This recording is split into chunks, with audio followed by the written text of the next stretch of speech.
Buenos días, mi nombre es Yulmar Landaeta. En esta oportunidad vamos a hablar un poco acerca de la sexología y algunos conceptos que la componen. La sexología, antes de ser considerada una ciencia, el estudio del sexo estaba totalmente determinado por la religión y la ley, es decir, que a finales del siglo XIX los médicos comenzaron a clasificar las conductas sexuales, aunque bajo un lente de enfoque de enfermedad o desviación. Es de esta forma que la sexología fue definida como ciencia a inicios del siglo XIX por el médico alemán Iwan Bloch, a quien se le considera el padre de la sexología, ya que abordó las sexualidad desde una perspectiva científica multidisciplinaria, estableciendo las bases necesarias para el estudio sistemático de la sexualidad humana. También para este momento, autores como Freud, que en 1856 y 1939 publica sus 3 ensayos acerca de la teoría sexual, donde describe el desarrollo normal de la sexualidad humana. Richard Bocca-Eving publicó en 1886 Psicopatías sexuales, un libro que para la época era un estudio científico donde expuso que el objetivo del deseo sexual era la procreación e incluyó a la homosexualidad en la categoría de paréntesis definido como deseo sexual dirigido hacia un objeto equivocado. En cambio, la posición de Magnus es completamente distinta. Fundó el Comité Alemán científico humanístico en 1887 y fue un defensor de los derechos de los homosexuales, proponiendo un mejor conocimiento acerca de la sexualidad para eliminar la hostilidad hacia los homosexuales durante esa época. Estudios posteriores se le suman y para este momento tenemos a Albert Kinsey, que para el siglo XX fue uno de los primeros que encaró el tema preguntándole frente a la gente sobre su sexualidad y sus prácticas sexuales. Es decir, rompió tabús con los informes Kinsey, quienes a través de miles de entrevistas demostró que el comportamiento sexual real de la población era mucho más diverso de lo que las normas sociales establecían. Y es de esta forma que se introduce la famosa escala Kinsey. También tenemos a William y Virginia, que en la década de 1960 observaron directamente las respuestas fisiológicas humanas en el laboratorio, describiendo el ciclo de respuesta sexual: excitación, meseta, orgasmo y resolución, revolucionando el tratamiento de las disfunciones sexuales. Años después, en 1974, Helen Singer Kaplan amplió los conceptos de respuesta sexual humana descritos por Master y Johnson, añadiendo al ciclo un elemento central, el deseo sexual, que no fue considerado por los estudios anteriores, anteponiendo a la fase de excitación la fase del deseo según Kaplan. Para la autora se inicia el deseo ante un estímulo adecuado de forma previa, es decir, antes del contacto genital.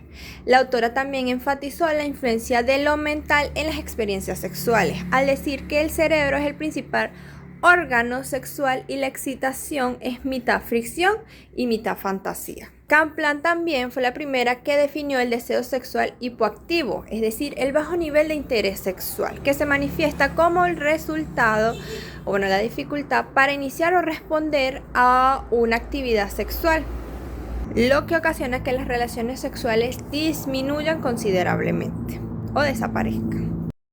Ahora bien, la definición que se le da a la sexología actualmente es que es aquella rama del conocimiento científico que examina el sexo, su proceso de desarrollo y sus alteraciones, así como la función sexual. En este sentido, la disciplina no solo se limita a la observación clínica, sino que busca comprender la complejidad del comportamiento humano desde una perspectiva metodológica y rigurosa.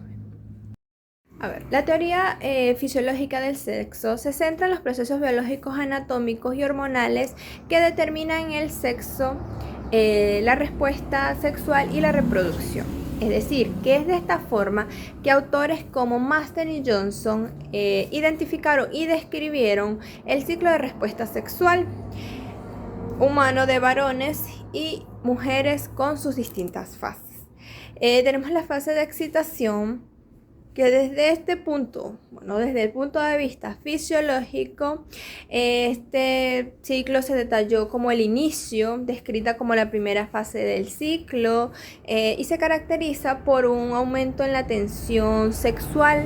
Es decir, que en esta etapa hay una serie de respuestas físicas como el incremento del flujo sanguíneo hacia los genitales, lo que resulta en la erección en los hombres y en la lubricación y expansión de la vagina en las mujeres.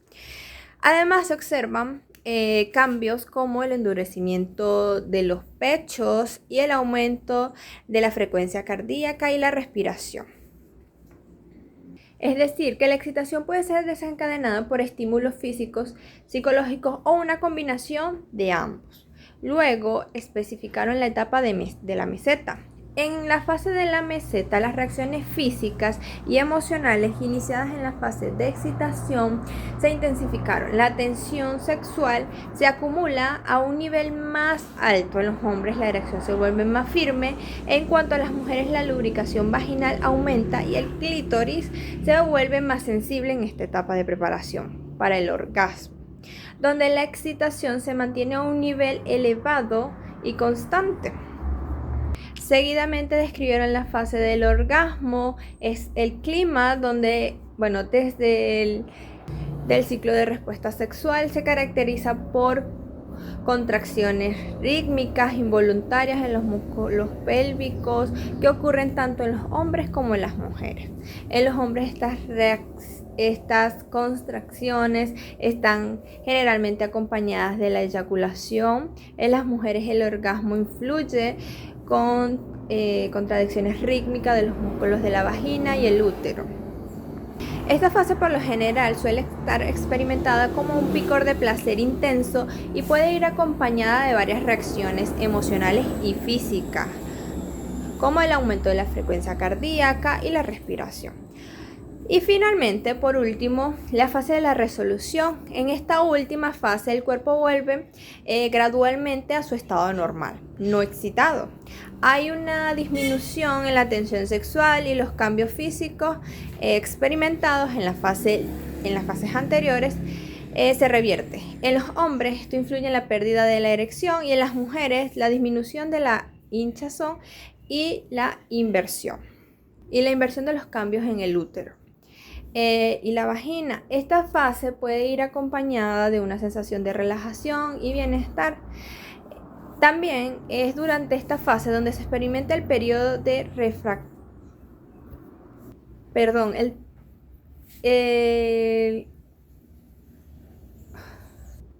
También es en esta fase donde se experimenta el periodo de refractario en los hombres, un intervalo de tiempo durante el cual es fisiológicamente imposible para ellos experimentar otro orgasmo. Ahora bien, la sexualidad humana ha sido descrita ha venido evolucionando a lo largo de la historia del ser humano y ha sido descrita de acuerdo a la Organización Mundial de la Salud como un aspecto central del ser humano presente a lo largo de su vida, que abarca no solo el sexo, sino las identidades y los papeles de género, el erotismo, el placer, la intimidad, la reproducción y la orientación sexual. Se vivencia y se expresa a través de pensamientos, fantasías, deseos, creencias, actitudes, valores, conductas prácticas, papeles y relaciones interpersonales. En este marco es fundamental distinguir entre sexo y sexualidad. El sexo, por su parte, se refiere al conjunto de características biológicas, genéticas, hormonales y anatómicas que definen a los seres humanos. Por el contrario, la sexualidad es definida por la OMS como el resultado de la interacción entre factores tanto biológicos, psicológicos, socioeconómicos, culturales, éticos, religiosos o espirituales, y se manifiesta en todo lo que somos, sentimos, pensamos y hacemos, por lo que está intrínsecamente relacionada con la identidad de los seres humanos. Es una construcción humana mucho más amplia que no solo abarca el sexo, que no solo, o sea, abarca el sexo, pero no se limita solo a él. Es decir, que influye la identidad de género, las orientaciones sexuales, el erotismo, el placer, la intimidad, la reproducción, y es considerada una vivencia subjetiva y dinámica que se desarrolla a lo largo de la vida. Es por ello que el género se convierte en la suma de los valores, actitudes, papeles o prácticas o características culturales basadas en el sexo. Ahora bien, la identidad de género se define por el grado en que cada persona se identifica tanto como masculino, femenino o alguna combinación de ambos. Términos como la orientación sexual es aquella organización específica del erotismo o el vínculo emocional de un individuo en relación al género de la pareja involucrada en la actividad sexual. Dentro de las dimensiones de la sexualidad tenemos lo que es la biológica, que esta dimensión hace referencia a las bases orgánicas y funcionales de la sexualidad, abarcando desde la configuración cromosómica y genética hasta la anatomía de los órganos sexuales. Influye en la regulación de la respuesta sexual, la maduración hormonal y la capacidad reproductiva. Por otro lado, cuando hablamos de lo psicológico, se centra en las vivencias internas y subjetivas de la sexualidad, integrando la mente y las emociones. Incluye la formación de la identidad, el desarrollo del autoconcepto y la manera en la que procesamos el deseo y la atracción. En lo social, esta dimensión se basa en el análisis del entorno, la historia, la sociedad, moldeando la expresión de la sexualidad a través de las normas, leyes y costumbres. Es decir, se basa en la definición de roles de género, en el establecimiento de códigos de conducta, la religión y la cultura. Y por último, y no menos importante, tenemos lo que es la ética legal, que se articula en torno a los valores, los derechos humanos y el marco normativo. Se basa en principios fundamentales como el consentimiento, el respeto mutuo y la autonomía.